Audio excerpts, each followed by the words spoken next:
And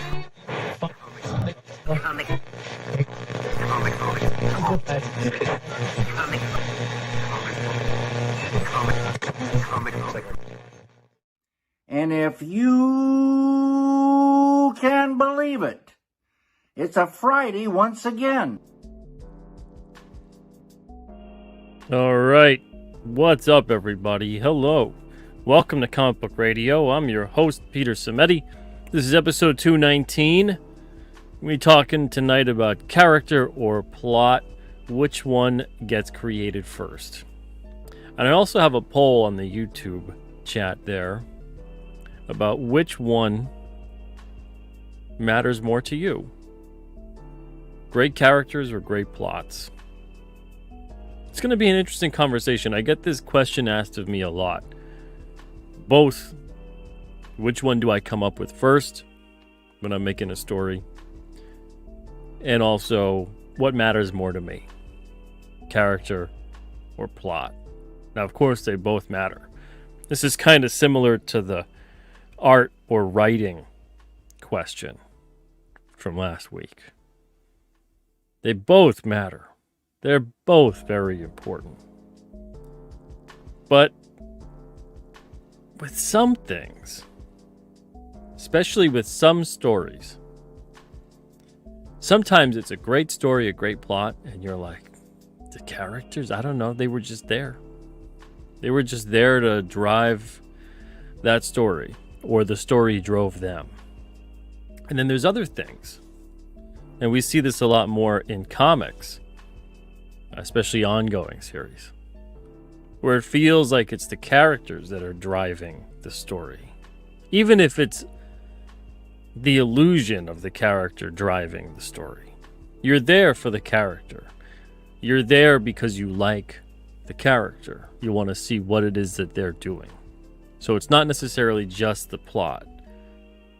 The character brings a lot to the table. So I think we're going to have a pretty good conversation about this tonight. I really do. Now, this is an open lines Friday, so if you do want to join the show, feel free. I've got the link pinned to the top of the chat. I also put the link in the chat a little bit a while ago, but I'll put it in here again. Here we are. Before I dive deep into the topic tonight with you guys, new comics are here.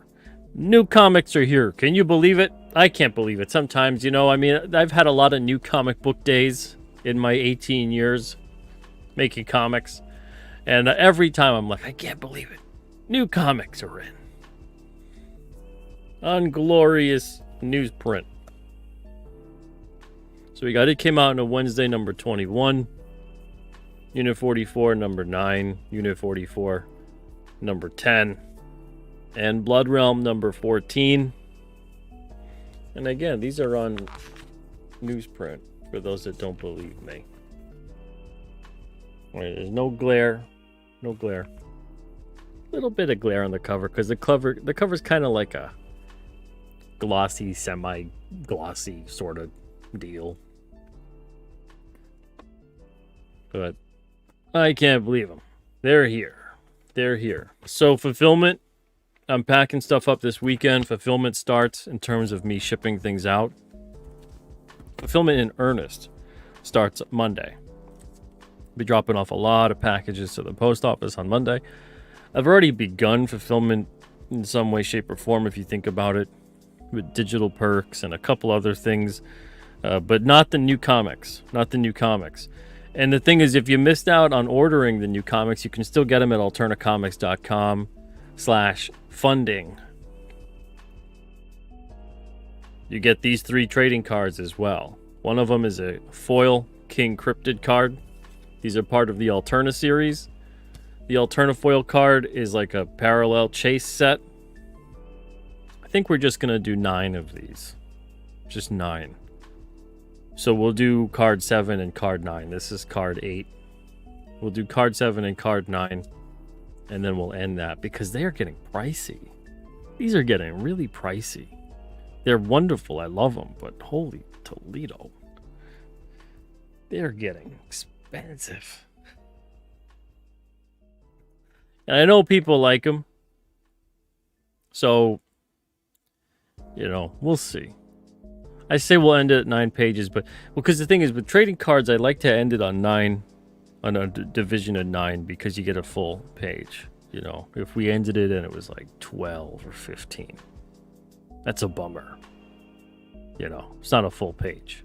Yeah, I ended on 9, 18, 27, 36. You should drive me nuts when I was a kid. It's a 100 card set. Great, so I got one card sitting alone on a full friggin' page. You should just put that card on the back of the 99th card and double sleeve it. So, it's one of those things where I want to end it on a division of 9. This way you guys, for those of you that are putting it in a binder, have a nice, complete, full page. If you collect trading cards, you know what I mean. It drives you up the friggin' wall when it's not a full page. But I digress. So new comics are in. If you missed them, alternacomics.com/manga. I'm reading Brian, suddenly old here. alternacomics.com/funding. I'm reading Brian's thing as I'm talking. I'm Ron Burgundying it. So tonight's topic. Let's see here. We got Spicer McLeroy says, that's such a good question. I have read and enjoyed both sides of that coin in entertainment. Mar V says, oh man, what a great topic. In my case, it was the main character first. After listening Gravedigger by Dave Matthews Band and Cemetery Gates by Pantera, the plot started to flow. That's two very different bands. Was that like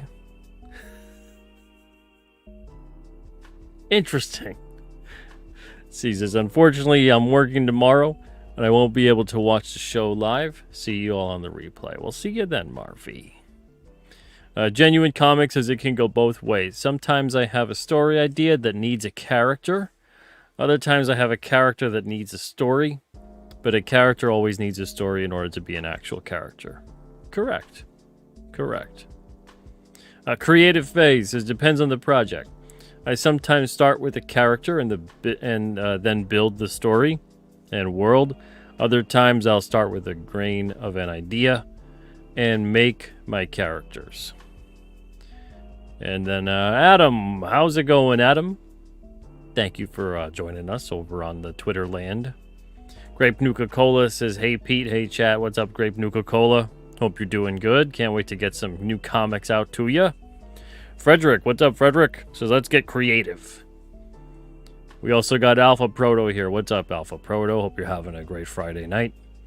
Old Dirty Fatty says, doesn't the plot give the character a place to grow or change?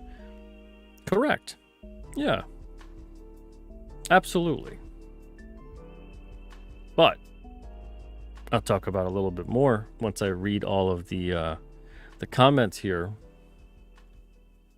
But in terms of what gets created first, there's a lot of creators out there where sometimes they've got a story idea, some kind of progression of a story, but not really the characters just yet.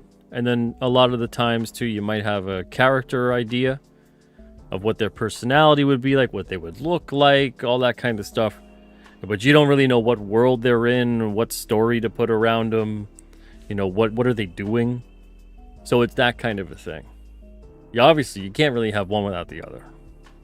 It's like love and marriage, so you can't have a character without plot. You can't have plot without character. At least not any good ones. But yeah, we'll dive into that in a second. I'll explain also what my approach generally is. Brian suddenly, what's up, Brian? Alpha Proto says, tough choice. Now, there's two separate things going on here. Tonight's topic is about which one gets created first, character or plot. But the poll on YouTube is great characters or great plots. Which one matters more to you? Now, those are two separate questions. I'm just curious about, what matters more to you. That's why I put that poll up. So far, character, there's 19 votes. So far, character is winning. 65%. Now there's 20 votes. 65% to 35%. Which one matters more? I'm a character guy. I've seen a lot of things where the plot is pretty serviceable. And let's be honest, you can only really do so many plots. And then there's variations of that plot. The variations can be endless. But there's only really,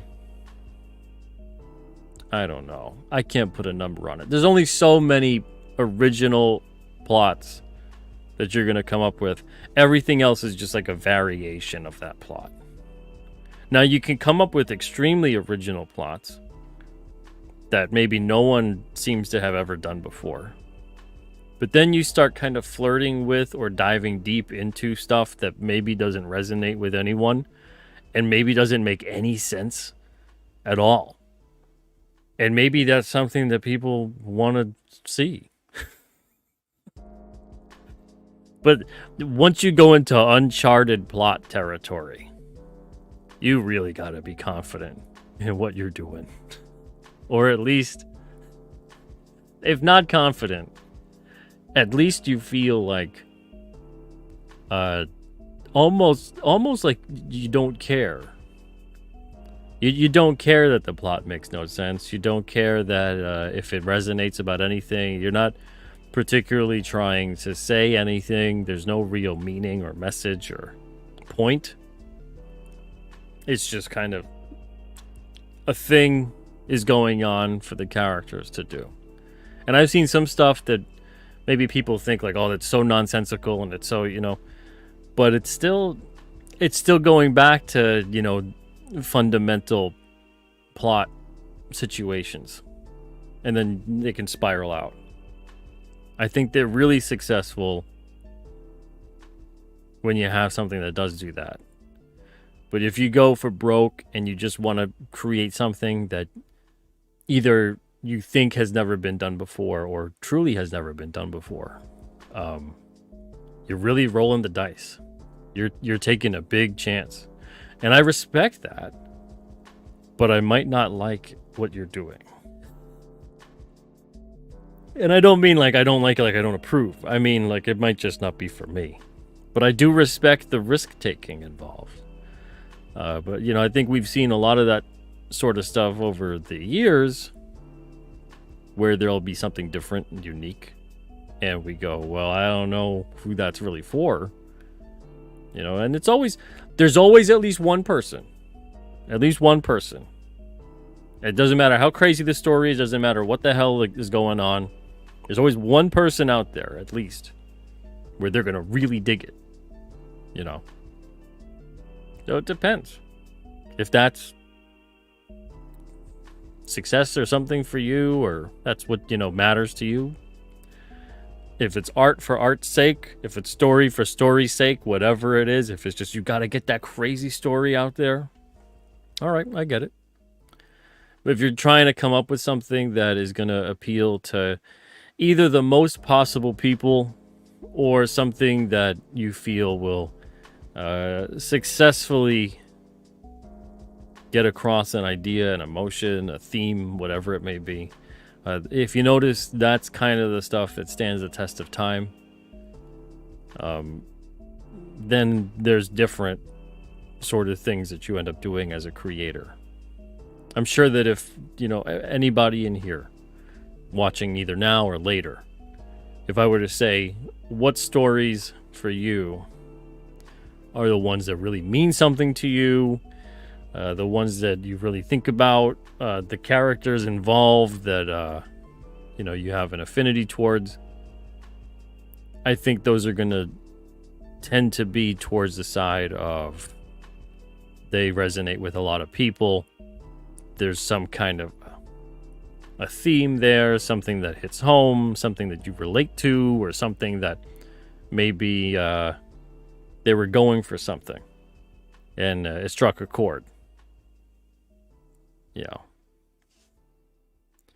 Let's see here. We got also Ronan. What's up, Ronan? Says, love all the streams on creating that you've been doing lately. Well, thank you, man. I appreciate that. You know, get the brain thinking and flowing. And get your heart involved in it too. Get some of that emotion in. You know, emotion and storytelling is so important. So important. That's the thing that's going to resonate more. And I think that character or plot is also kind of a thinly veiled subject for that. Character is more about the heart, a feeling. And plot is more cerebral. It's more about the mind. It's more about the thing that keeps you guessing, keeps you thinking. You know, the marriage of the two can create something that really sticks with you. You know, but sometimes you can have a really great character. The plot's not so much. You know, what do they do? I don't really know. I don't remember. But the character looks cool. Or, you know, you come up with a... I'm sure we've all seen a character where you have better stories in your head for this character than any story that they've ever been in. I'm sure we've all had an experience like that. You know, your head canon, whatever that you want to call that. You know, and then likewise, I'm sure we've all had experiences where there's a really cool plot, but the characters were one-dimensional or useless or forgettable. And you'd think, man, if this character was this kind of way, could have made the story even better. You know, so it's a tough call. It's a tough call when you're voting on that poll. Which one matters to you? Like I said, I'm a character guy. So for me, it's always going to be the character matters more than the plot. Now, it doesn't mean that the plot doesn't matter. I want to make that clear. It doesn't mean whatever you pick, the other doesn't matter to you. It's just what matters more. What matters more? What do you gravitate towards more? I think people who are like action figure people, character maybe matters more. I think if you're someone who, you know, you wear the merch of a character, you know, the character matters more. Even if maybe you don't realize it. Like, what sticks with you even? Is it all the plots? Or is it the character? Like when I say, you know, your favorite story, do you think more about the plot? Or do you think more about the characters that are in the story? And I know this kind of seems like, and it is, it's a fine line. And it seems like you're splitting hairs. But especially when you're a creator, you got to split those hairs. That's your job. Your job is to get to the heart of the matter and really figure out what's the core of the story. I think that's something we see a lot lately. We see a lot of, and what people are upset about when it comes to adaptations, is it loses the core. It's not necessarily about being truthful 100% to the source material. Sure, you know, that could be good, but it could also be detrimental. And there's a lot of stuff out there that people really love that they would consider definitive, iconic. That's the interpretation. But it's not exactly 100% to the source material. But the core of the character and the core of the story is there. Again, as a creator, it's your job to split those hairs, to get to the bottom of what is this all about? What's the driver here? And as the audience, you'll resonate and feel something for that story. You like it, you love it, you hate it, you whatever. You forget it as soon as it's over, or it sticks with you the rest of your life. There's all kinds of different things at play. Let's see. Hey, Allison. How's it going? Good to see you. Cole King is here, too. What's up, Cole? Hope you're doing good. Says, an unoriginal plot with original characters is more interesting to me than an original plot with unoriginal characters. I love that. That's a good way to say it, man. I love that. I love that. Carbon Dioxide says character is everything in pop culture. It is absolutely the thing that franchises are built on. Ongoing stories. You can't have ongoing stories and not have... Like, you can't have that narrative and not have good characters. Doesn't mean you gotta have awful plots. You still gotta have good plots. But if anything, I think your plot will almost start to write itself. That's been my experience. I come up with characters, flesh them out, and the plots almost start to write themselves. But if it's the other way around, you've got a really good plot, and you have no idea who the heck is going to be in this, you're going to either start to change up the plot once you start creating characters, because you're going to find that certain characters need to fit in that narrative, and the narrative needs to exist because characters are making choices. That's the thing, is if you have a plot where the characters just feel like they're doing what they're doing because you said so, ooh, that's going to be tough. That's going to be tough. You know, that it's just like you're the writer and you're moving them around and they do this and they do that because I'm the writer and they do what I want them to do. You're the puppet master. You know, if you find you're doing that, you might end up having a bad story. You know, but if you come up with the plot first, come up with the story, and then you work in your characters. If you give your characters certain personalities, which they all should have a personality of some kind, they all should have some kind of motivation, they all should have some kind of why are they here defining moment.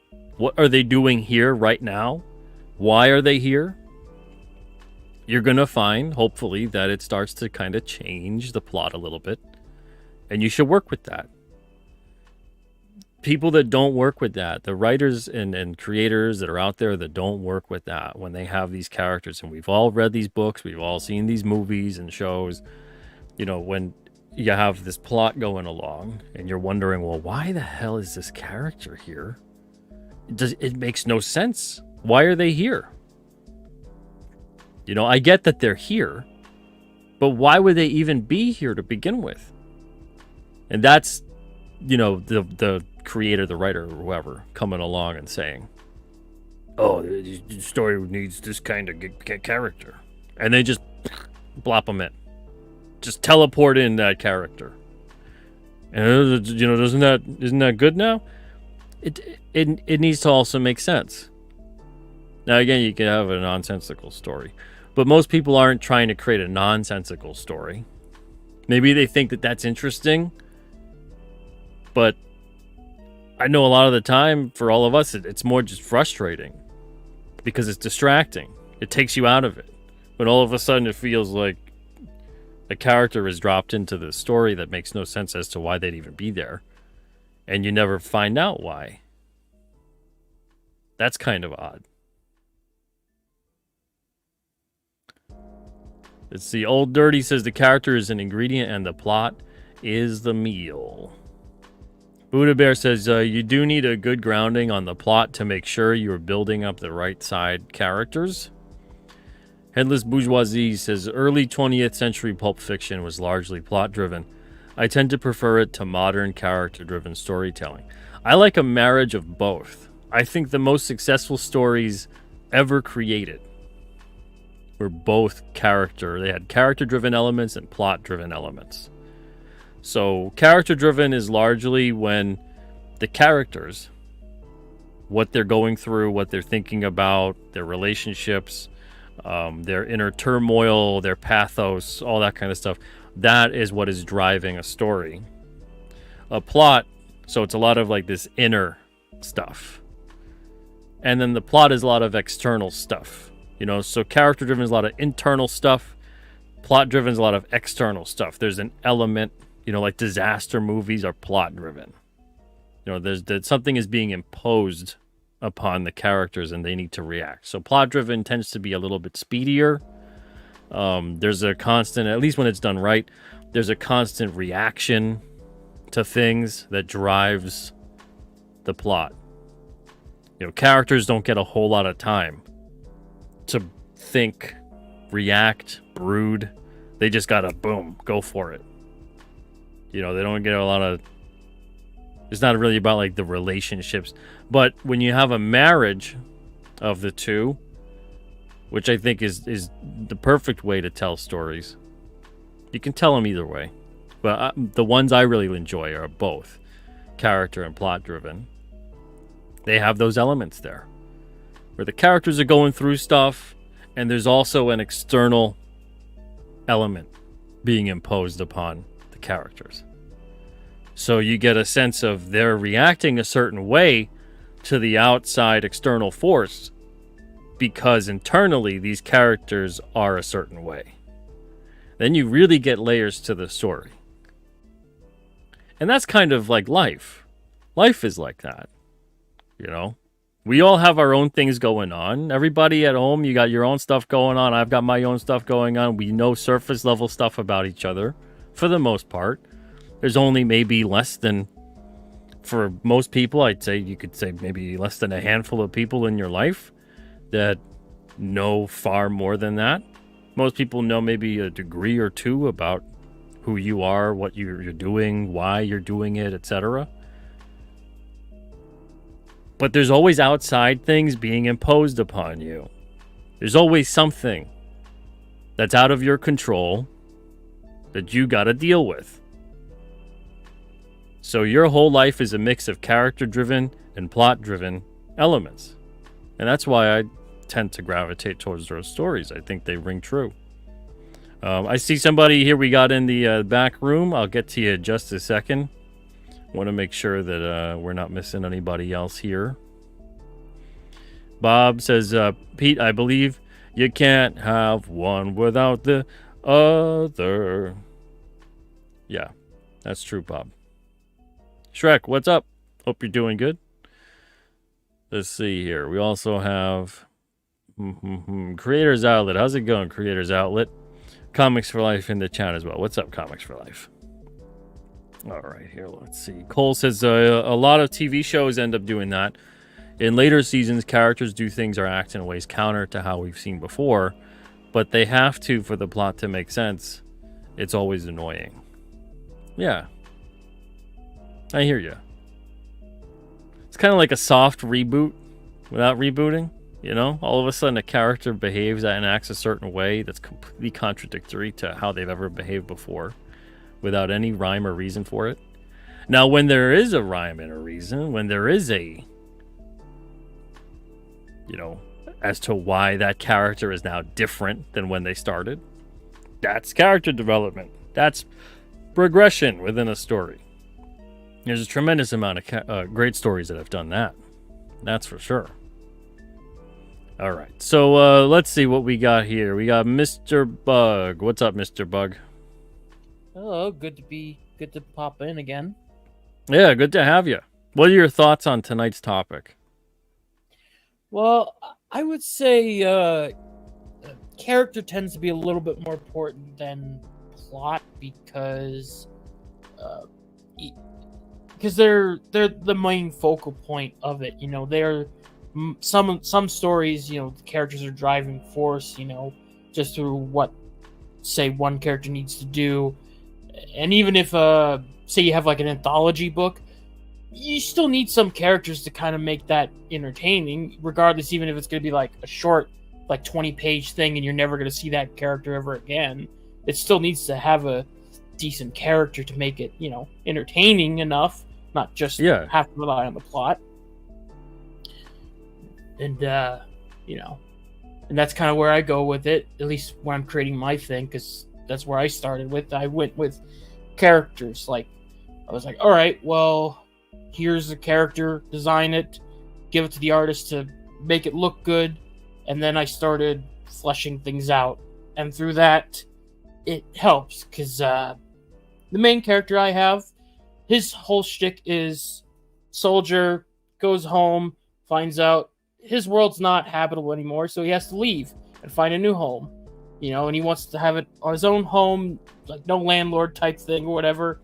But you gotta survive with money. You gotta eat, so he has to do jobs, and he gets himself into adventures and stuff. And that's the draw line. He wants to find his own little place in the world to settle down in, but gets caught up into it. That's a fun little character thing. And when you see other characters that are there, they're just not there because, oh, I need him to happen. There's like a reason. There's like, oh, this character's here because, of course, this character would be here because he's trying to go after this person or doing this thing or that, Did you come up with the character first or the plot?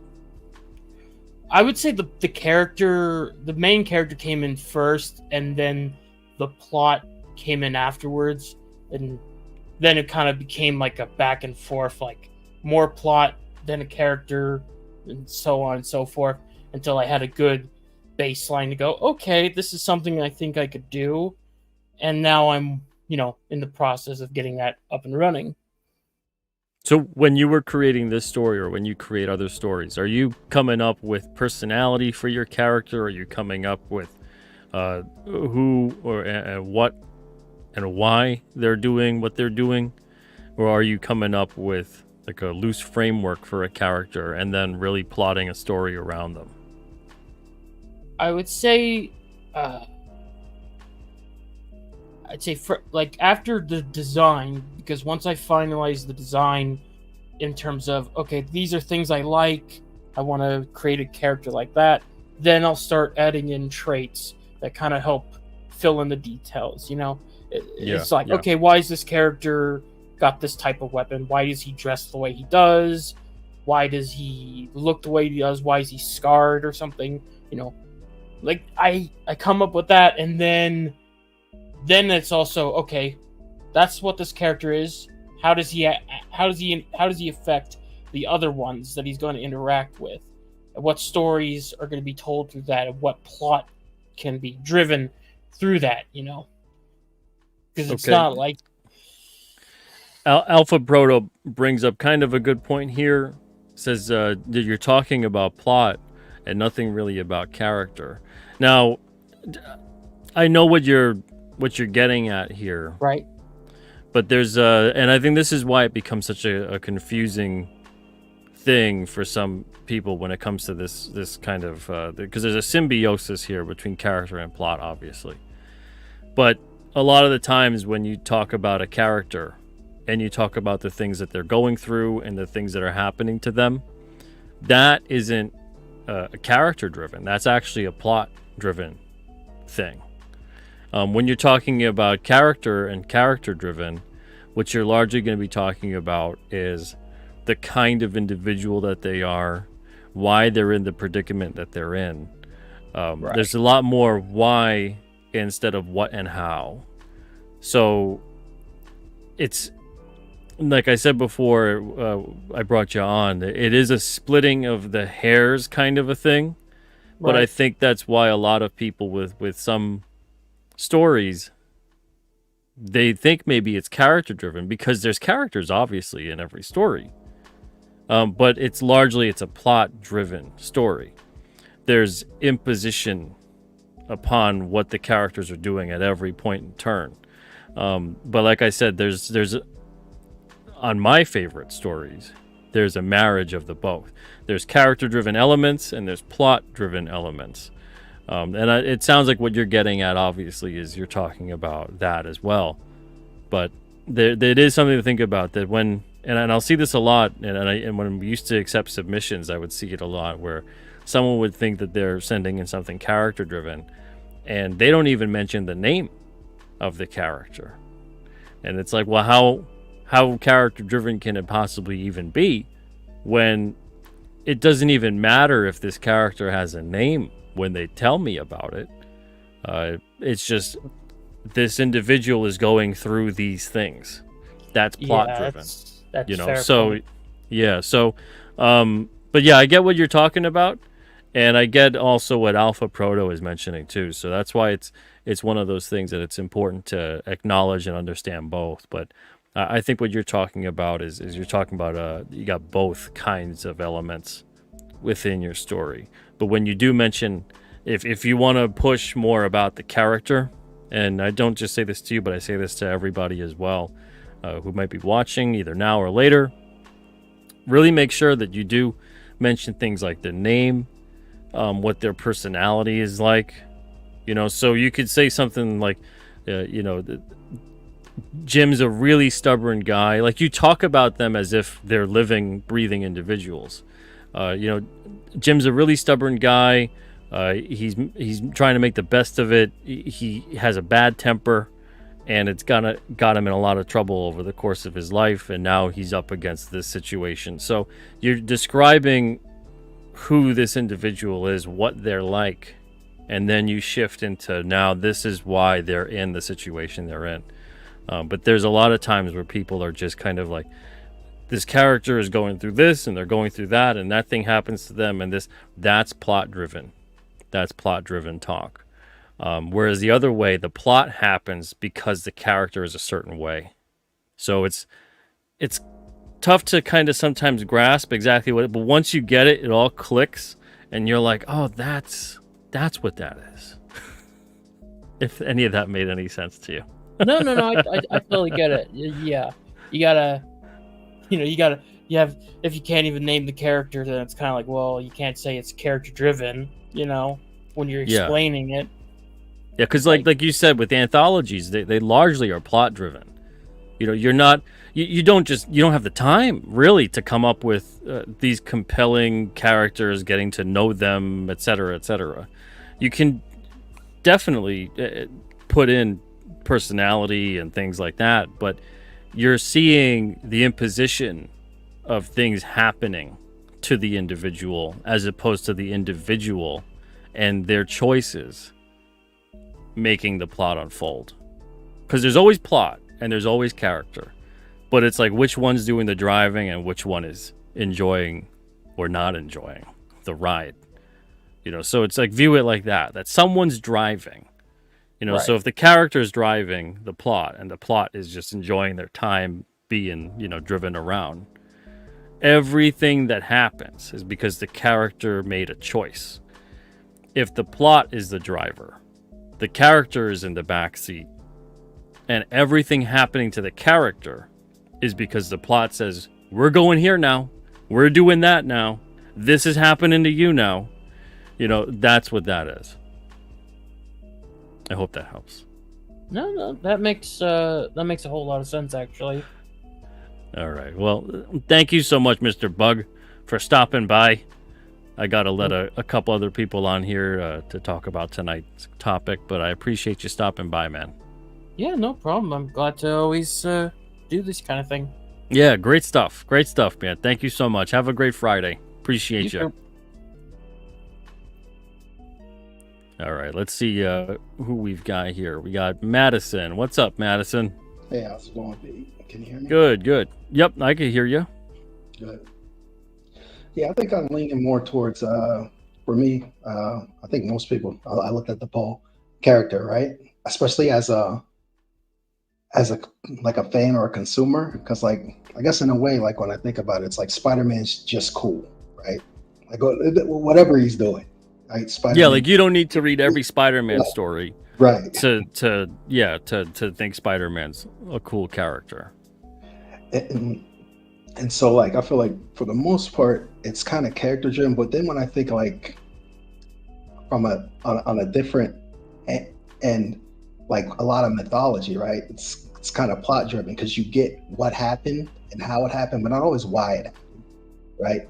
The motivations of the gods or whatever it may be. Sometimes you just get, this is what happened. There's not really a lot of reasoning behind it. And so like in that way, those are almost always plot driven stories, essentially. It's like, there's not a lot of to who these gods are or things like that. But I think on the creator end, obviously, kind of like you said, I feel like obviously you want to have that balance. But I feel like from a creator, sometimes I might have a character and then, the story just comes from that character, but sometimes I'll have a world and I'll try to find somebody in that world that has a good story. Like, would you say, like, was King Cryptid, um, was it the character first and then you had the stories, or you just had this idea for this world of cryptids that and then you kind of started plugging and putting things together? King Cryptid specifically was King Cryptid. But I did have an idea where I wanted to tell some kind of story with non-human type monster characters. But eventually it just became focusing on King Cryptid. And I knew I wanted to tell that story with that character. You know, so it's strange because it morphed into what King Cryptid became because it just hit one day and then that was it. But I did want to tell a story that was mostly with non-human creature monsters, you know, paranormal, supernatural stuff occurring.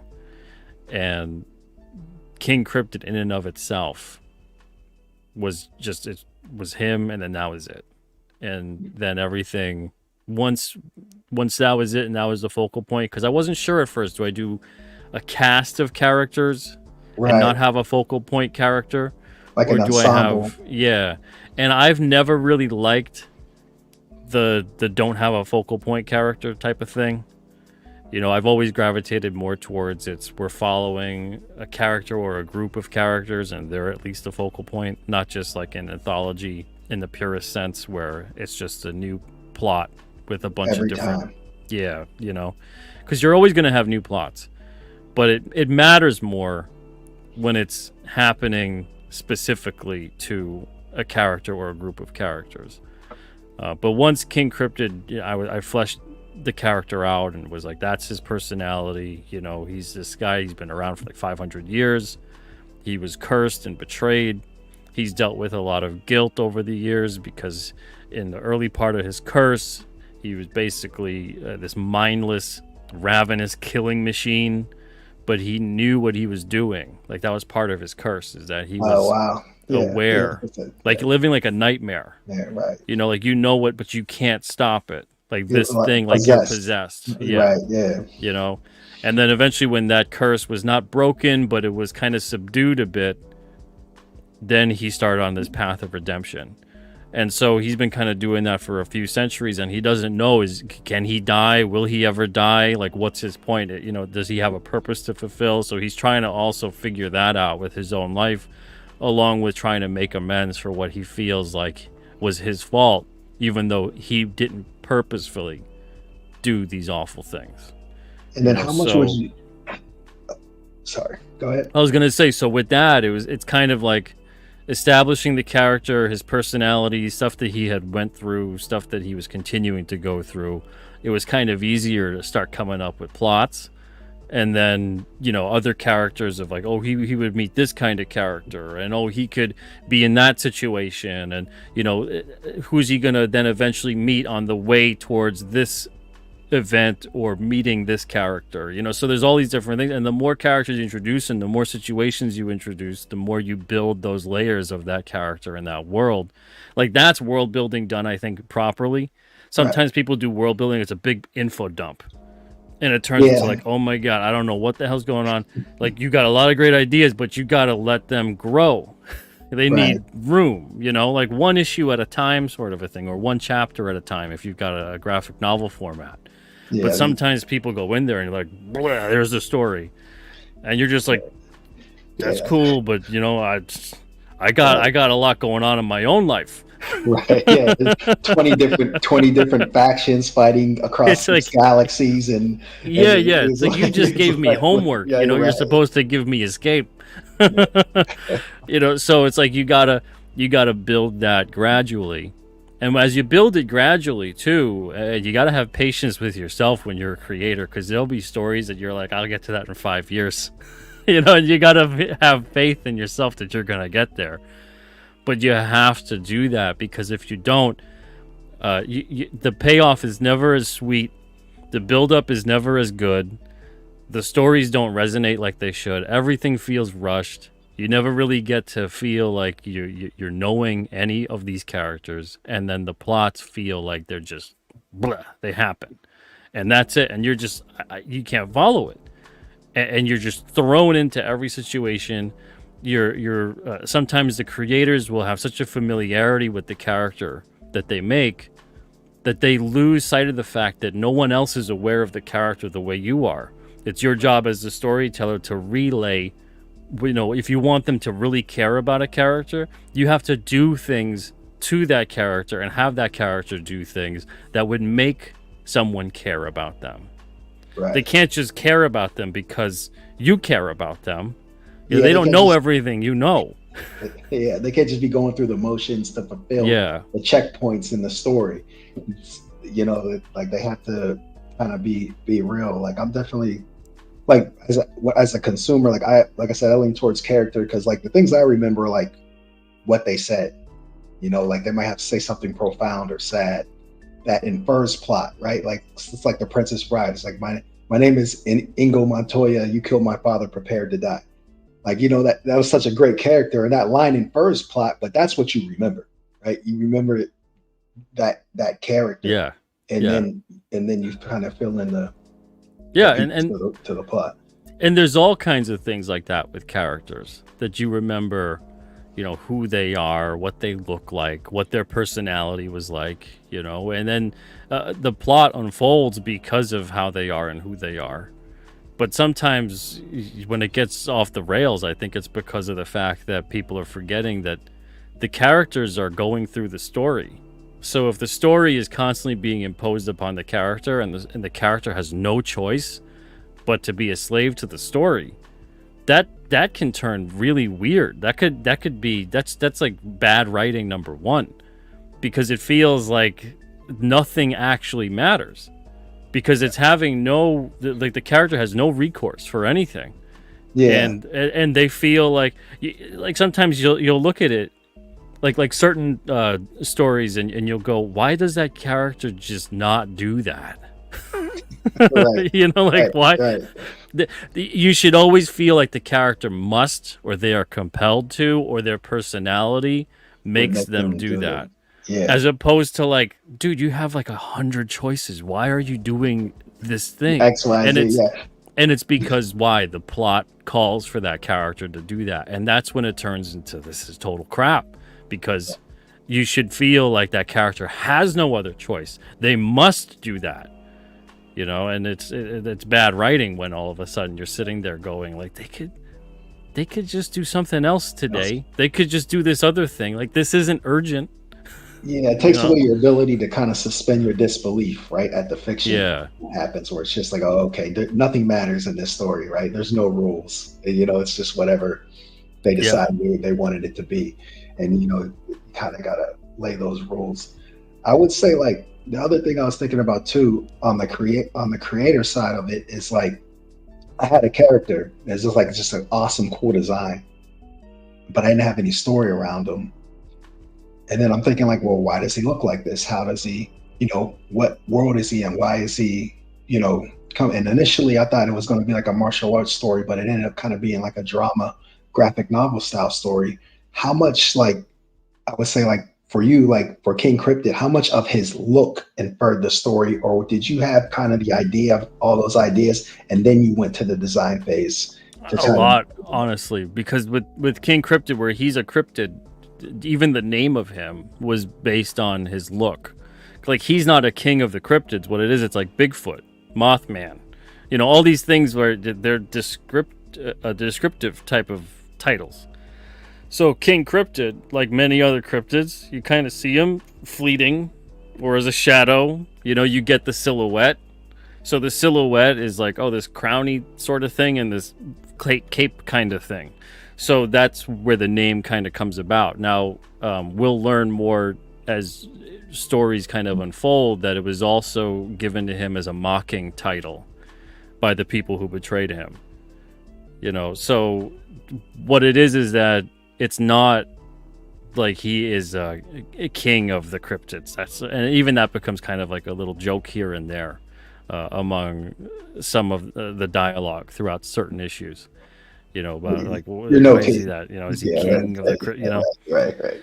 But yeah, so that the look of him also was inferring storytelling as well, because the sightings that there would be for the character, you would kind of have no choice but you describe what you see, and it just becomes like, so he's kind of like a cryptid king, like a king cryptid, like that sort of thing. And that's how that would come about, and the name kind of sticks because his real name is not King Cryptid. His real name, that when he was a human, was Crowan, Krowan. So that's one of the only things he can remember as a human, because of the curse that was imposed upon him. He has flashes of memory and he has feelings, but he doesn't necessarily have a complete vivid memory of what it was like when he was a human. So it's one of those things where that does play a part in the story, and it does have usefulness towards the plot and the history of the character. And you can get a lot of your story, I feel, from doing that digging on your character, right? Because once you have their look and things, you can figure out how they look.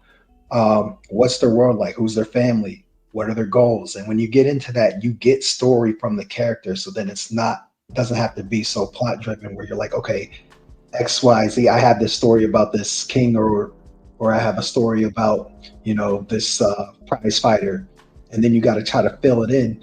Why don't you just have a guy who's a prize fighter, and then what's his design? What's his weight class? What's his goals? And then you can get a really quality story that's character driven from doing it that way versus going backwards and doing it the other way, where you kind of have a layout and you're trying to like plug and play with the characters to fulfill, that layout that you had.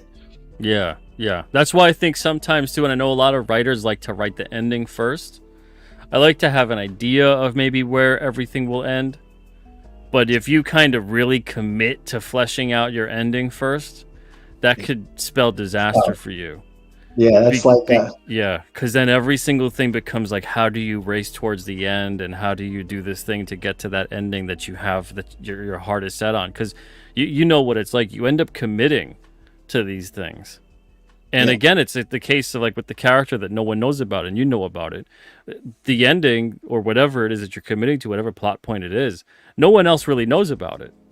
So why are you so fully committed to this plot point that no one else knows about? You should be committed towards the progression of the story, the progression of the character, what kind of situations are there, what thematically is occurring within the story, what is it that you're trying to say with what's occurring to the characters here, as opposed to like certain plot points or certain moments. Like some people I've met over the years, like they'll base an entire issue around like a splash page because they wanted like that splash page, that moment, and then like it's like, okay, you pulled off a cool splash page that could have just been a poster or something, but the rest of the story makes no sense. Right. Maybe you should have given more time and effort towards the story as a whole than just like that one moment that you wanted to show. Right, you got a great pose. You got a great pose in the middle of the book that really pops, but then it's weak around the edges now. Yeah. but yeah, that's definitely like for like what you said, like for me, sometimes when I'm creating, I don't even know the ending because I'm letting the character tell me how it is, right? Like I'm kind of getting in their headspace and just letting them walk me through the beats, where I might not even know what the ending is because I haven't, almost in a way, like the character hasn't revealed to me what they're going to do. Like, you know what I mean? Like they have to show me what they're going to do.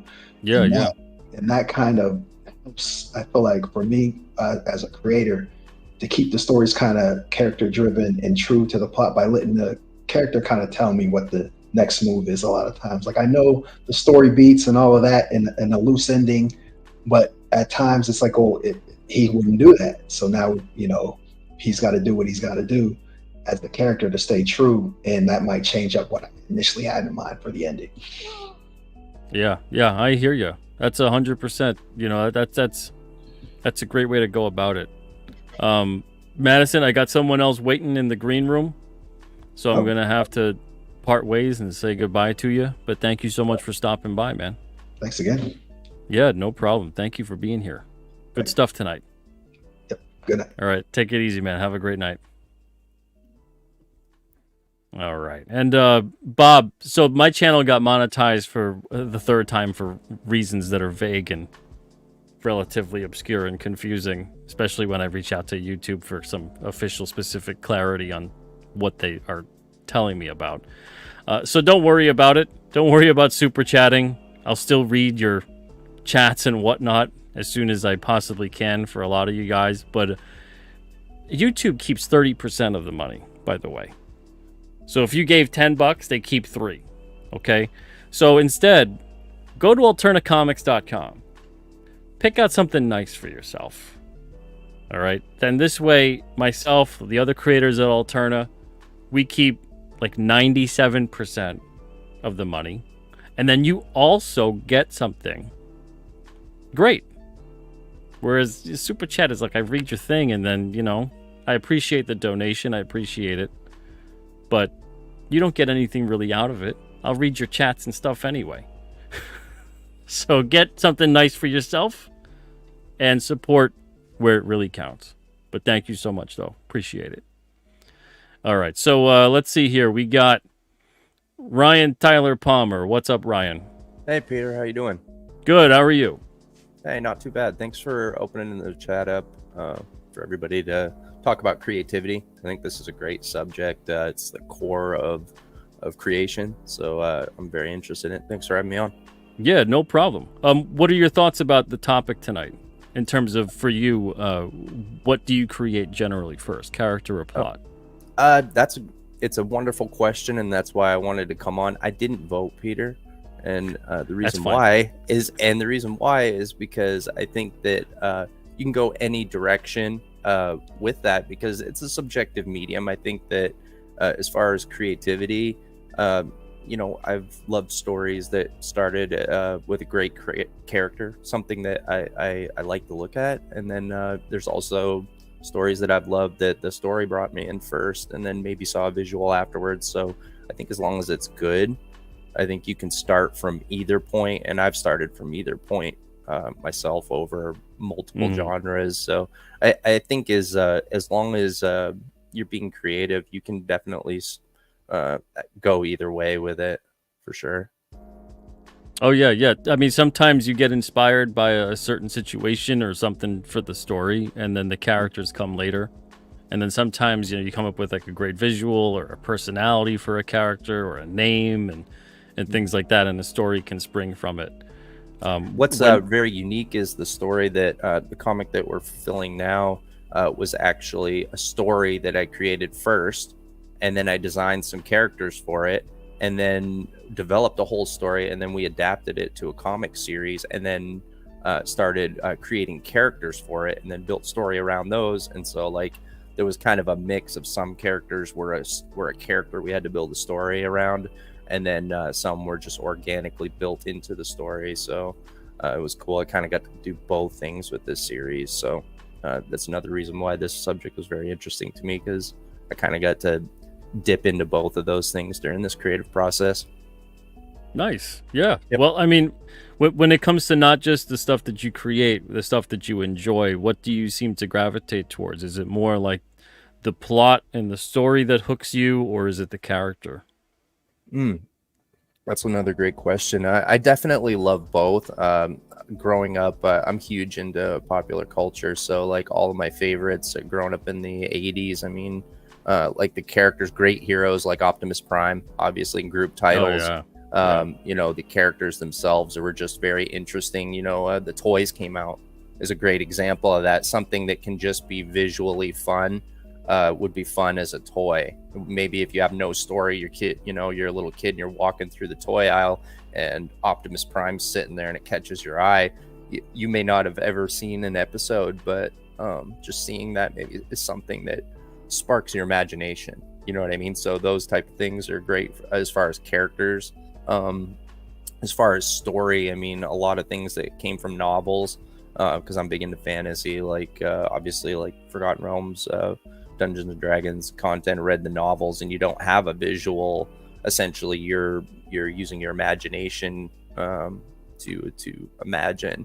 They might have a cover, but there's a lot of characters in the story that don't have a visual associated with them. So So yeah, I definitely I like both. It's hard to say which one's better as long as it's good, you know. What about you, Yeah. Peter? Everybody was mentioning your comic series, King Cryptid, but you know you are an independent success and have actually had a film adaptation from one of your works with The Chair. You got to work with somebody who was very cool. Roddy Piper was a star. Yep. How did that story go? Did that start with a character, or was that a story first, and then because you had to actually cast these guys? So to have a character, it must have been very important to find the right guy, and you know, there's a lot of this going on, I think, in that process. Yeah, I mean, the chair was kind of odd when I came up with the story. I wanted to come up with something where I was trying to fool the reader.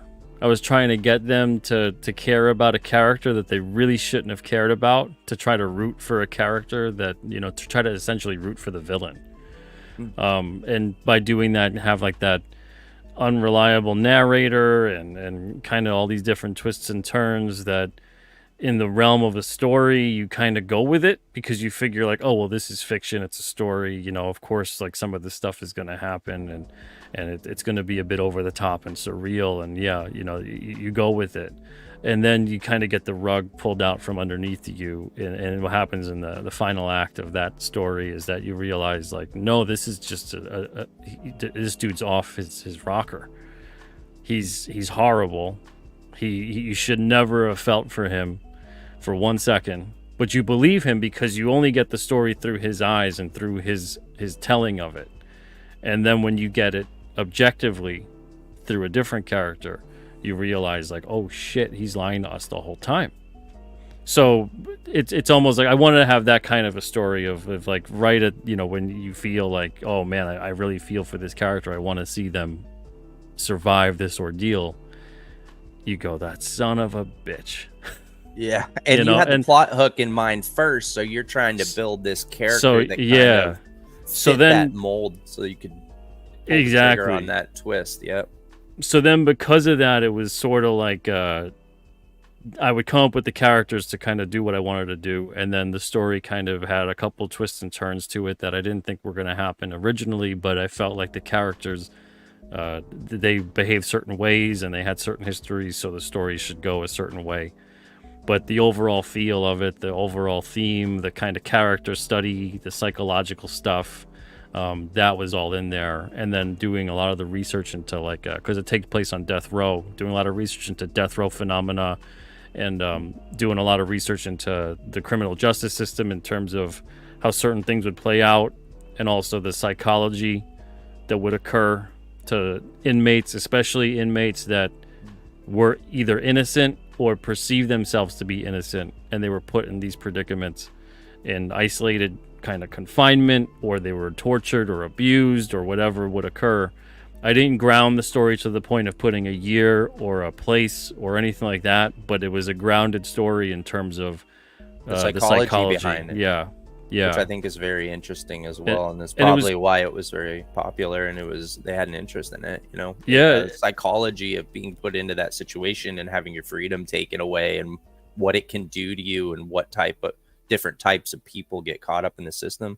Yeah, and I still remember being at Boston Comic-Con in like 2010 or something like that, and a corrections officer came up to me who had read The Chair and was like, you did some research. He's like, because there is stuff in here that is very accurate to how prisoners behave, to what it's like, to the mindset that occurs, especially among inmates who either are innocent or perceive themselves to be innocent. Because if they really truly believe themselves to be innocent, even though they're not, they're going to still experience certain trauma in different ways, as opposed to inmates who have fully accepted that they did it, that they did the crime that they're there for. And then they're either on a path of personal redemption and they have remorse, or they are on a complete path of denial and they're the victim, and you know, they were put in a situation where they did what they had to do.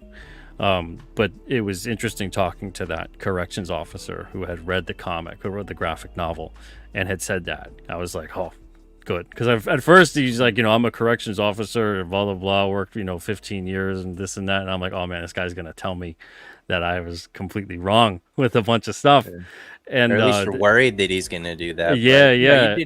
you did your homework. And So, but he came in there and it was a nice conversation. But yeah, that felt good to be like, okay, good. I did my research in it and it showed. yeah, for sure. Yeah, the homework's definitely a big part of all that when you're developing characters and story. If you have anything, if you want people to be able to relate to it, and it comes up whether I'm writing something that's fiction or nonfiction, I noticed. And so, like, I was doing some freelance and they were doing a project that had to do with Talok Mayan civilization. So okay. I'd had like a minor interest, maybe, but I had to do a lot of research for that to be able to make it, even though it was fantasy based, to be able to go, I had to go back and learn some of history and then try to spin it into this fantasy setting. So you're taking what really happened, which it was already pretty over the top, Peter. I mean, they were eating hearts. So like, and it was like a daily thing. They were eating the hearts of their enemies, and it was a big public spectacle. It was something that these people were watching. That was a normal part of society. Like, they would just do that. Like, you'd take your family to the theater. They would go into the town square and the enemy would be sacrificed and there'd be blood and there'd be all these things. It was just part of so it was already over the top. And then to take this thing that was already historical, that has a historical background, and then try to turn it into something that's even further. And you go into like magic and myth and all of those things in storytelling. So yeah, research is definitely a huge part of being able to get your story to relate to people. Oh yeah. So I'm a big advocate for it. I like to take that extra time. It's absolutely important. I think that's where sometimes things get really weird, when people rely upon the old adage of write what you know, and they never bother to shit, look. So if I did that, everyone should just admit that. Don't make the story an autobiography. If you don't know about something, if you don't know about a culture, a psychology, a kind of person, whatever it may be, a time period especially, research that.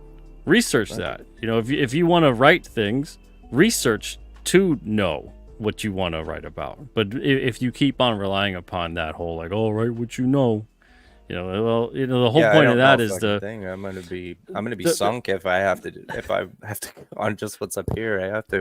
The whole point of that is you're supposed to acknowledge that you don't really know a whole hell of a lot. So you're supposed to then go out and either get experience, do research, talk to people, live life, observe, all this other kind of stuff. It's not about just writing based on whatever, narcissistic tendency that we might be inclined to want to portray in our art. It should be about wanting to learn about something outside of ourselves. Well, I've saved that for real life. I don't want to give that mystery away in my comic books, I'm going to express the narcissistic, but yeah, no, I guess like we were talking about this subject of character and story. Obviously, I did mention that I like both, but for this story right here, I think even though there's elements of both, I think it's more of a character-driven story. So I'm feeling that right now because we're fulfilling it. Personally, we wanted to with this particular story with Hayward Saints 8, we wanted to. I'll show the cover here, but what we wanted to do is take you for a ride. And you mentioned earlier when you were talking with another guy, another fella. You guys were talking about story developing and how you do it over a series, or you have a plan long term to tell the story and dole out the information organically so that people don't get a dump. So you're not dumping all of this world information. And so this, I guess, could be categorized as one of those dumps, but it is a very, I think we do it the right way because we're not dumping information on you. We just throw you into the same perspective as the society in this book. So there's this divine intervention. 8 heroes plop down into the story, and they're already seasoned heroes. They've already had an entire career and failed, and they're just thrown into this book at this moment, and they have to save the world again. They're going to get a second shot. And so you don't get any information on their backstory, and everything is really a mystery. And so the story itself, the charm of this story is that we spare you the long, I mean, don't get me wrong, I do like story delves, but we spare you that long story that you have to build because you feel like you have to know every part of the story to enjoy this book. You don't. This is an action series, so we put you into a situation where you get to experience it as a citizen in this world, and you get to see the spectacle, this divine intervention, and these heroes being thrown in your lap, and the realization that they exist, and then you get to just experience them organically and how they were accepted into society and how they fit into society, and you don't have to feel like you're missing anything because you're seeing it as a citizen. If you're missing something that you don't know, it's because you're not supposed to know it yet. The heroes have just been thrown. So just like this society where all of a sudden, wow, there's these 8 weirdos from another timeline that have just plopped in our lap. Like they're visually stimulating. I think the guys did a great job on the designs. We worked together. I did a lot of the design work, but we worked together. It's a visually beautiful book, and it's just action cover to cover. It's comics like we're used to, and you're not going to miss out on anything from issue to issue. We've got an origin series that we're doing, but for the most part, it's a character-driven story, so it's just happening organically in front of you. You can open any page and enjoy any scene in this book. So is the story about the citizens, the bystanders of the world, and how they're dealing with these characters? No, we didn't want to go into that so much.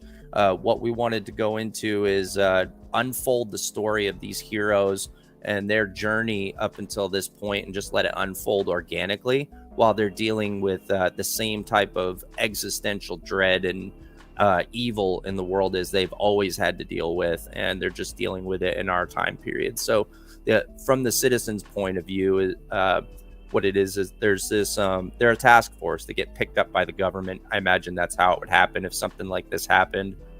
This energy anomaly, and these strangers come out of this hole in the world, and so you experience it from their point of view, where basically these heroes have been thrown into the situation where they've just failed to prevent the apocalypse.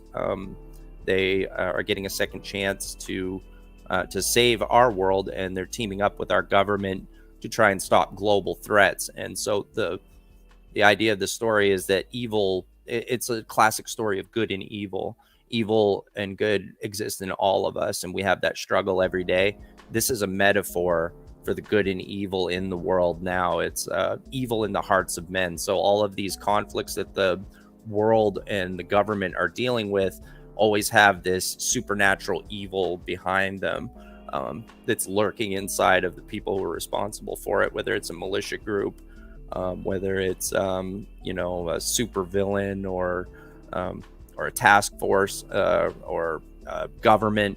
Whatever it is that's in the book, they find out that there's this supernatural evil that's pulling the strings behind the scenes, and it's so the good and evil, which is the angels and the demons that are in this book, never physically interact with anybody, the heroes or the citizens. They're just kind of there as a representation of good and evil. But you get to see the story and who these people struggle. The heroes struggle with good and evil within themselves, even making the right choice and taking their duty to protect us, even though they're lost in time and their world is destroyed, just to do it out of an honor and duty. And so it all just kind of fits into like Western entertainment and like Western American heroism. You showcase American heroism and the idea that even when things are at their worst and it seems like there's no hope, they're going to push forward and take their duty and do what's right, try to save the human race. So, and there's a lot of really cool characters. This is the Kane and White cover right here. I think he did a beautiful job. It's kind of hard to see, I think, probably with my camera, but yeah, it's a little dark. And there's Ryan, a lot to before I let you go, give me your favorite character in that story, and what are they like? Oh man, it's so hard because I love them all, obviously, but visually, I think, and externally, and from our research, it shows by showing the preview material. I think Mammoth Monk is probably our favorite. He is a pachydermian monk, and he was inspired by the scientists finding that intact mammoth DNA, and they're talking about bringing them back. So I was thinking that's bound. Something's bound to go wrong with that. So this was my idea of it, that eventually in the future, these pachydermian creatures that we saved from extinction, us tampering with their DNA. They eventually evolved and became humanoids and made a society, and decided to take these old martial arts scrolls that they find, and they build a temple, and they live off of the old ways of martial arts. So what it is, he represents my love of martial arts, like Bruce Lee and all the old ninja movies and stuff. So I get to, through him, when he's featured in the issue, which issue 2 he's going to be featured, I get to tell a classic martial arts story my way. I get to do it with this new character. So all of it, the wisdom and the spiritual teachings, and doubting yourself, and learning to temper your strength with tranquility and with peace. All of these things get to be expressed in it. So he's probably a lot of people's favorite because they look at him and he's just fucking cool. But I definitely would say that, he's one of my favorites. All right. Well, he's thank one you of my so much, 8 Matt. favorites. Yes. Sounds good. Also, I want to let you know, we try not to curse on this show. Oh yeah, sorry. Yeah. Okay, I'll remember that. I'll remember that for next time. Which, don't worry about it. All right. I probably swore myself right off. Ryan, thank you so much for stopping by and talking about tonight's topic with me. I appreciate it. Okay, thanks. I appreciate it, man. Thank you. All the best to you. Have a great night, great weekend. You too. Thanks for having me on. You too. No problem. Take it easy. Soon. All right. Let's see. Bob has a question here. I wanted to just address this. Is how important is setting? I actually have an episode of one of these shows where I talked completely, the whole show, about setting, about location. Setting is so important. The time, the place. That's going to impact the character and characters in a really big way. It's very, very important. Sometimes there's books where I'm just like, I don't know where this is. Sometimes even worse than that, I don't know when really this is. You can't really get a grasp on it. Now, if it's kind of anachronistic, and like Batman the Animated Series, where it feels like there's certain things that are out of time, man, you really got to be doing that so well to make it feel okay. Yeah, it can't be too extreme. It's got to be like a stylized sort of commitment. And it's got to feel like it's our world, but not quite. It's got a bit of a surreality to it. But it's really important to establish some sense of setting. And I know at times you might think, like, how could you not establish some kind of setting? But you'd be surprised. There's a lot of stories where, they're out there and you don't exactly know where they are, when they are, the time period. And when you have stuff like that, if you're thinking of an ongoing series, setting, once you have your characters established, setting is pretty much going to give you an easy path to making a plot. So is it in the city? Is it in a desert? Is it in the ocean? Is it in a small town? Is it in an abandoned town? Is it in a suburb? Is it in the future? Is it a futuristic kind of place, a futuristic landscape with a futuristic city, or a futuristic, you could have an isolated kind of post-apocalypse, or you could just not have a post-apocalypse and it's still just isolated, but there's some kind of futuristic element to it. Or is it in the past? Hell, is it even on this planet? That stuff can create an easy path towards story creation. And even that, sometimes I feel like there's stories out there where if certain things were given a little bit more thought, it wouldn't be so difficult to tell that story in a more compelling way. If just the very basics. This is foundational. Who, what, where, when, why, that kind of stuff. That's just foundational for anything. It's not just talking about making your book report or making your news report. Like your story. Foundationally, that's the stuff. If you can answer all those questions concisely and then keep building on them, story creation is going to be, I hate to use a word like this, but it's going to be relatively easy. As long as you've got defined characters, as long as you know a lot of the things that obviously the reader doesn't know, but you're willing to tell certain things and hold back on others. But if you hold back on other things, make sure that you express them. You don't need to have exposition, you don't need to have an info dump, but make sure that, okay, if this character went through trauma as a child that we haven't gotten to yet, we're not talking about it yet, you know, have you done research into what this specific kind of trauma would basically do? What kind of thing would play out? Have you written, not necessarily a story Bible, but something close to it, at least like a character Bible? Those are really helpful to at least understand the groundwork of your characters, their motivations, their past, their personality, their inclinations of how they react to certain situations. If you have that stuff down, your story plots and the way that you carve out a story becomes so much easier. You know, the people that go into it and they like, oh, I got all my index cards and I got my thing and I got deuce and I put that there and I do that and I mix everything around, and I don't know how you come up with a story like that. I know it's a very popular way to do it. You have all your scenes, you write them down, and then you mix them up and you do whatever you do. I know a lot of people do that. I've read a lot of stories by people who do that. I'm going to say that the vast majority of them, I feel like it doesn't work. I feel like it's revolving more around a story about how do you out clever the audience? How do you subvert expectations constantly? Other than how do you tell a narrative? How do you tell the story? How do you lay out something in a compelling and logical way? Because that's the part that you're going to be able to actually manage to pull off a twist properly or a surprise, because you're laying out things in a logical way. But you've also got this other thing. You've got the ace up your sleeve where you know that at a certain point, these things converge.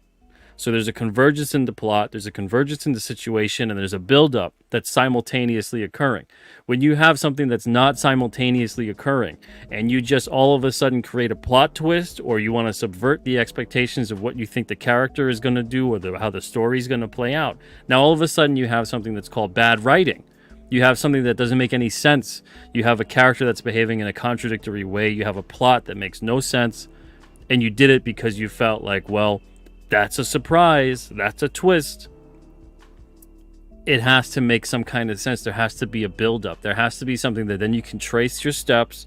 You can reread, rewatch, whatever it might be, and go, oh, they were building up. And I could have saw it the whole time if I knew. But now that I know, I can go back and trace my steps and say, that's how they got there. See, it made sense the whole time to get to that point. And that's when that kind of thing is done successfully. When it's done unsuccessfully, it's because of the fact that you got, and you can picture it, it pulls you right out of the story, and now you're wondering not why did this character do that, or why is this now happening in the story in terms of how is the character going to get out of it, or wow, you know, I should have saw that the whole time. Now you're wondering, why did the writer write it like that? So now you're removed. Once you start wondering, why did the people who created the story, once you become aware, and I know it sounds like a silly thing, but once you become aware of the people creating the story, as opposed to just enjoying the story and how the characters are living out that story and doing what they're doing, once you become aware of the people who are creating this work of fiction, you've now removed yourself. The suspension of disbelief is gone. So that at that point, that's when the creative team has failed.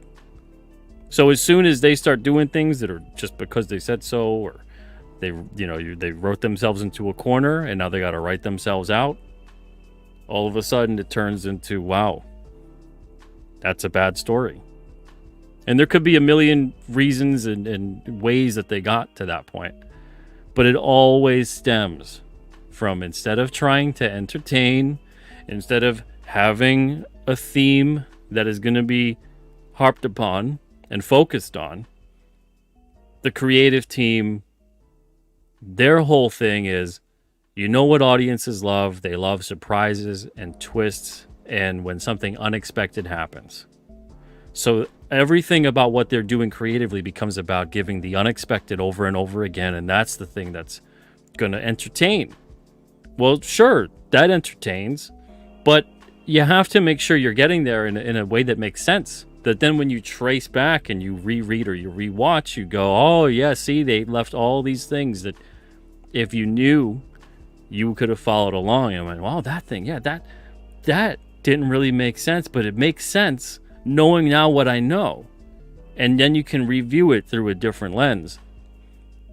And then you can see why it works the way it works. But there's so many things that happen within the realm of storytelling where it's just like, yeah, I guess, throw in that surprise. They'll never see it. Yeah, they'll never see it because it makes no sense. It makes no sense. Oh, that character, they'll never see that character was a villain. Yeah, but they should. That's the thing. They should have seen that character is a villain. So you have to make sure that you're writing certain things into it where you're like, oh, well, if I know now that character is a villain, and I then trace my steps back with that story, I could see there's certain things there. I should have paid more attention. Like, they have a really nasty temper, or they're a certain way, or whatever, but you rooted for them because you didn't think they were a villain at first. So you thought that they were justified. Their behavior was that way because, hey, they're put in a tough situation. And so sometimes, you gotta do these awful things. But then all of a sudden you realize, oh wait, they were a villain. I shouldn't have trusted them. I shouldn't have believed them. So that was kind of the focal point of what I was doing with the chair. But with King Cryptid, and as a storyteller, creatively, I was sidelined for years because I was mostly being a publisher, especially when it's like the grind of distribution and getting stuff out monthly, 4 to 6 issues out a month. That takes up a lot of time. So being able to refocus again as a creator, as a storyteller, I'm way happier being able to do that again. And I can kind of have both worlds. Publish some stuff, work with some creators, and also get my own stuff out there. And hell, maybe, one day I'll draw an issue, which is not something I would have said 4 or 5 years ago. But it's interesting when you sit there and you really kind of try to start dissecting stories and character, which is if you're going to be a creator, if you're going to create these things, you got to be able to do that. You got to be able to pick them apart, reverse engineer them. You got to be able to put them together all over again. And you got to be able to understand why they work the way they work and how they work the way they work. And the better you're able to do that, and it'll come with experience, but the better you're able to do that, the more this stuff gets fun, easier, more interesting for the audience. But it takes time, and you got to really commit yourself to it. And you have to understand, like, I gotta figure out, why does this work the way it works? Even in your own estimation, if you want to go back into your favorite comics, your favorite stories, whatever it may be, and really ask yourself, why am I drawn to that character? What is it about that character? Or what is it about this plot, or this scene, or the pacing, or whatever it may be, this setting, and all these different story elements? Really break it down. Why are these compelling to you? Why do these resonate with you? So as a storyteller, as a creator of these things, you're able to then understand how that stuff appeals to you, and then hopefully reverse engineer it so that it works in your stories and that it'll appeal then to others too. It takes time, but you can absolutely do it. You could do it. 100%. You could totally do it. Tons of other people have before. That's what I love, is everyone's like, I don't know if I could do that. I don't know if I do. Why? You got to commit yourself to it. If you want it bad enough, you could do it. It just takes time. Just takes time and being objectively honest with yourself. Is your art up to snuff? Is your writing up to snuff? Is your storytelling there? You know, what is it about those who came before you that you think they're doing right that you're not doing right? Are you not at that level? And if so, and you're not at that level, why are they at that level? What is it that they did there that you feel like you're just having a tough time getting to where they're at? Every single one of them, every master that you go, wow, they're incredible, a revelation. Every one of those guys was making crap at some point. And someone had to come along and tell them, hey, look, you know, this and this is pretty good. You got to work on that. You got to work on this. You got to work on the other thing. You know, and sometimes it's tough to hear those words. Sometimes it's tough for even us to tell ourselves we got to work on things. But who the hell wants to work on themselves? That's work. You want to hear like, oh no, I'm all set. I'm good. I'm perfect. I'm the best. I'm great. You know, because then you don't got to do the work. But the thing is that don't make the work into this nasty 4-letter word. The work is fun. That's fun. It's about exploring. It's about discovering not just what the characters in the story is about, but discovering what you're about. What makes you tick? You find out some of that along the way as a storyteller. You know, you start realizing like the more I'm picking apart these elements, the more what I'm really doing is saying that there's facets of me that I'm discovering and picking apart. And like, why does this speak to me? Why do I like that? Why does that resonate? You know, so you start to be on like this journey of self-discovery. And then, you know, you're able to relay that into your stories and communicate that. Because as a storyteller, you gotta be a communicator. You gotta be a communicator. If you're not, that's foundationally what storytelling is. It's communication. It's communication. You have to be able to communicate the thing that's happening within that story. And whatever degree of success you have doing that, that's what's going to depend upon whether or not that story resonates with whoever, wherever. And you can't control that sometimes. Sometimes it's going to land, sometimes it isn't, sometimes it's tremendous, sometimes it hits a nerve, strikes a chord with many people. Sometimes that character that you think they're going to hate, they really love. Sometimes that character you hope that they love, they actually hate. You can't control that. Once it's out there, it's out there. But that's also part of what makes it fun. That's also part of... I love seeing that kind of stuff. Where it's like, you know, you create certain characters and then certain ones resonate in some weird way with people. You know, maybe you didn't think about that before. But you're creating a character that's this way, that way, whatever. And it speaks to people in some way. That's part of what makes this stuff great. It's not bad. I know there's some creators out there that really get upset. It's like, why? Why? People like what they like. Things resonate with people in different ways. It's all part of the process. But anyway, that's about it. So I'm looking at the poll here. We got 51 votes, 65% leaning towards character, 35% leaning towards plot. The poll question was great characters or great plots. Which one matters more to you? Now, obviously, both are important. Both are important. And I would argue that you kind of can't have one without the other. But there's always going to be, you know, what sticks with you more? What do you gravitate more towards? Character or plot? If someone talks up their story and they talk up the plot and the character, they don't really mention them. They don't mention their name, you know, what they're like, you know, what they're about, you know, what are you like as a creator, as an audience, as a reader? What are you gravitating more towards? I gravitate more towards character I tend to think of characters, their personalities, their predicament, their situation in life, how they behave in situations, what has led them to a situation, especially.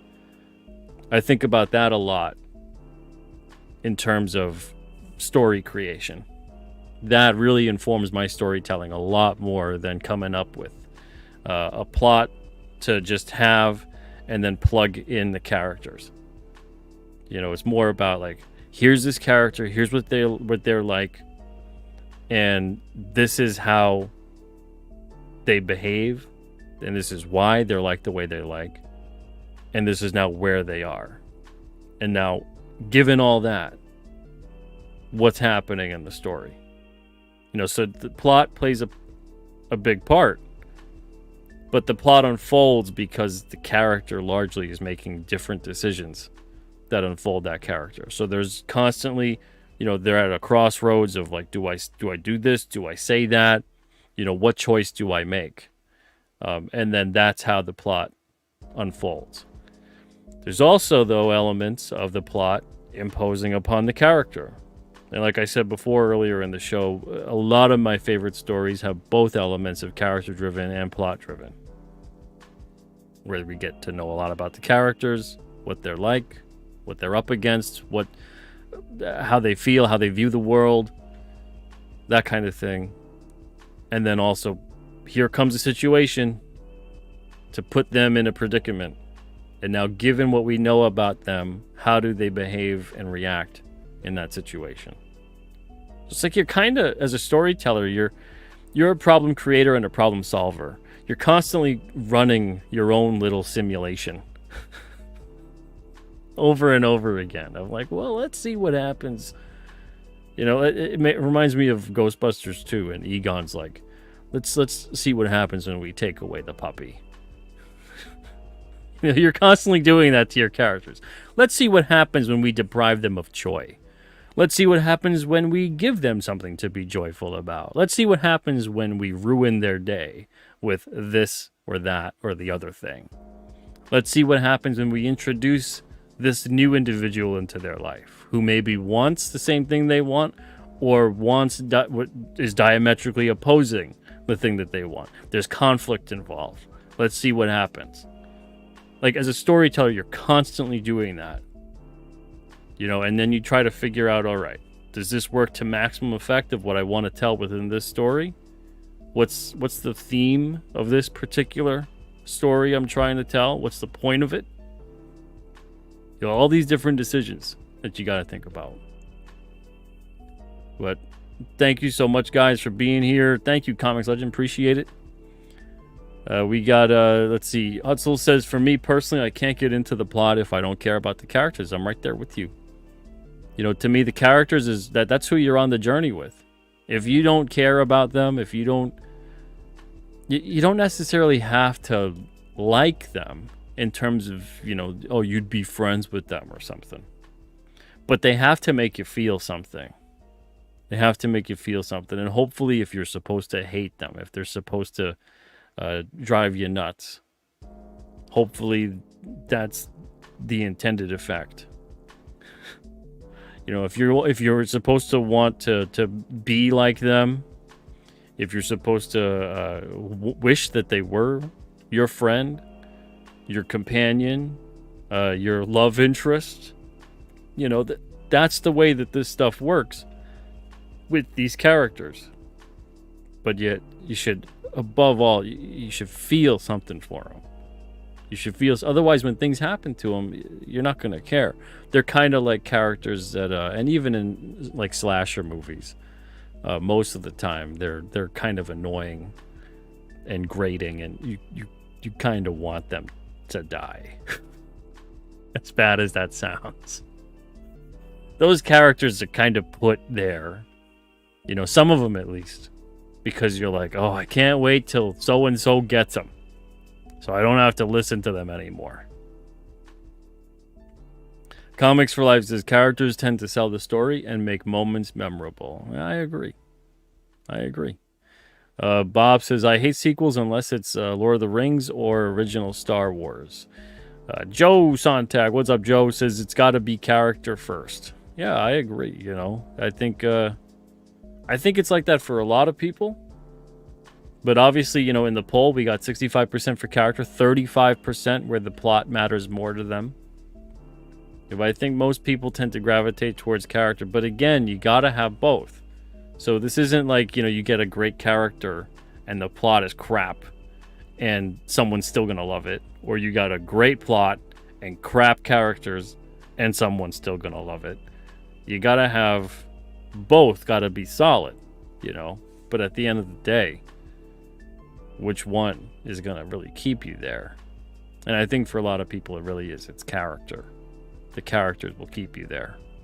Because, again, you only have so many plots and so many situations, and some people can argue too, we only have so many characters, so many kinds of individuals, so many kinds of designs, that kind of a thing. But it's that unique spin, that variation. What kind of stuff is occurring? And the only way that you really get a really good variation on a plot, I really believe this, is by having a good variety of characters. I think that's why it's so frustrating that we're in a time where people are yammering on about diversity. And meanwhile, we have what looks like a homogenization, a sameness, because characters have become representative. Fictional characters are supposed to be representative of non-fictional people. And once you start painting yourself into a corner, that's like the ultimate paint yourself into a corner in storytelling. Because now you can't explore the possibilities because you got to worry, does that character doing that mean it represents this person, or group of people? I don't want people to think that. No, that character's actions represent that character. The same way that an individual's actions represent the individual. They don't represent the larger group. That's the foundation of bigotry, prejudice, and racism. To say that, oh, you look like that, or you are, that sexual orientation, or that gender, or this superficial thing. And so however you think and behave is representative of a larger group that looks superficially or whatever like you. That doesn't make any sense. So you can't go into that as a storyteller and genuinely create a story thinking about who this represents. No, that individual's actions as a character represents that individual's actions as a character. That character specifically doesn't have a larger implication unless explicitly stated. So getting away from that mindset would be great. That would truly get us back to more diverse creativity, believe it or not. Not thinking that people, oh, you look a certain way, you are a certain way, whatever that means, that you are representative of a larger group outside yourself. Especially taking a fictional character and then transposing it to say that means that that's representative of an actual, real, living, breathing individual. Well, then now what about Ninja Turtles? Aliens, robots, humanoids, monsters, creatures, anthropomorphic, animals. Who are they representative of? Things that we can't actually say this is a living, breathing human being on Earth. You get really weird when you start going down that road. It logically makes no sense. So as a storyteller, as a creative person, you really gotta make sure you understand there are no larger implications here. When you make a character, that is the character. The character does what the character does because that's why they are who they are. That's it. And then now all of a sudden you're free. You freed yourself. You can write and create and do whatever the hell you want. And now you got a story that is limitless. As soon as you have no limits on where your creativity can go, it just has to stay true to what the character and the story require of it. Now you got something that's going to actually have that diversity, be creative, resonate, and that you get the most important diversity of all, which is diversity of thought and personality. And that is so key. Imagine a whole team, a team book. Imagine if the X-Men, every one of the X-Men behaved and thought in the same way. Or the Ninja Turtles, all 4 Ninja Turtles behave exactly the same way. They're all Leonardo. How boring. How boring. Imagine the world. Every single person thinks and behaves exactly the same. That's not diversity, that's homogenization. That's a hive mind. That's creepy. That's digital. Anyway, what a hell of a way to end the show. Thank you guys so much for being here tonight. Really appreciate you guys in the conversation. These kinds of conversations are important. Let's continue to please keep having them, because if we don't, it always leads to far worse things. Go to alternativecomics.com if you want to check out. Some of you guys, if you wanted to give a super chat or anything like that, no reason to give 30% to YouTube. You can't do it anyway. I'm not monetized. Go to alternativecomics.com instead. Treat yourself. Get something great. There's great comics on there. We keep like almost all of it between the creators and myself. Very, very little in terms of the transaction fee. I think it's like 3% or something like that. Go there instead. Get some great comics. Speaking of great comics to get, these 4 arrived today. These are new. I'm going to be sending out backer shipments on Monday. It came out on Wednesday 21, Unit 44, 9, and 10, and Blood Realm number 14. These are $2.25 a piece. You get all 4 for $9.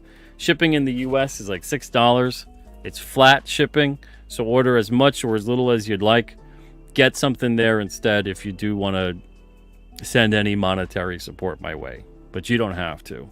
Give a thumbs up if you enjoyed the show. Make sure you subscribe. Make sure you ring the bell for notifications. We do shows like this all the time. So thank you guys so much for being here. Hope you guys have a wonderful Friday. I'm not going to be streaming this weekend because I'm going to focus on packing up as much orders as I possibly can, and then I'll assess where I'm at on Monday and then adjust my schedule next week accordingly. I want to make sure you guys get your books. Tomorrow I'm supposed to get the Hall of Fame books. That should be cool. So I'll do like a little video about it, but I'm not going to be streaming this weekend. So I'll see you guys probably Tuesday at the earliest. Until then, everybody have a wonderful night, and even better tomorrow, and a wonderful weekend. See you guys soon, and all the best to you. Take it easy, everybody.